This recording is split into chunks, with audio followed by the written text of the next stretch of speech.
La vannerie, un art de la fabrication artisanale qui se fait avec des objets écologiques tressés.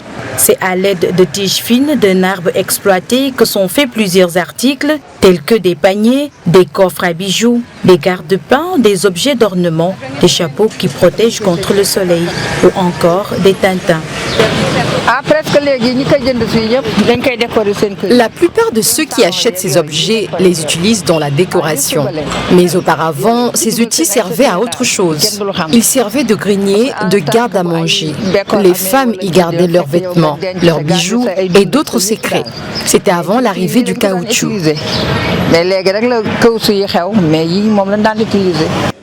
Toute une histoire culturelle se cache derrière cet art. Ces fibres de rognier tressées, par exemple, sont très utilisées lors des cérémonies de mariage, des cérémonies funéraires. Chez les voyantes également, elles y sont utilisées. Cette matière est appelée layo en wolof. Il est fait de tiges d'un arbre et soutenu par des fils en plastique coloré.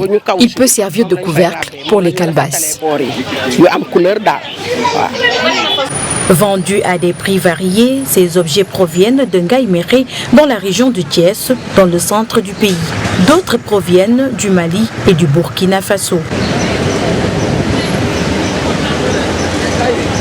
Fatima s'apprête à recevoir une mariée dans son domicile. Elle ne compte pas déroger à la tradition. Cet objet est selon elle indispensable au bon déroulement de la cérémonie. Je dois recevoir une mariée et c'est pourquoi j'ai acheté ce layo. Il coûte 2000 francs CFA. Ces fibres de rognier tressées rappellent à la future épouse son jour de mariage. C'est culturel chez nous. Et je suis même nostalgique de ces moments.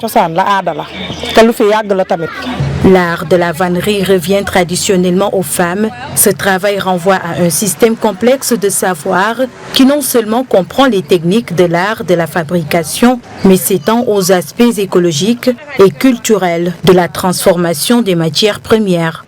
On peut aussi utiliser d'autres matériaux solides comme la canne, le bambou, le rotin, entre autres.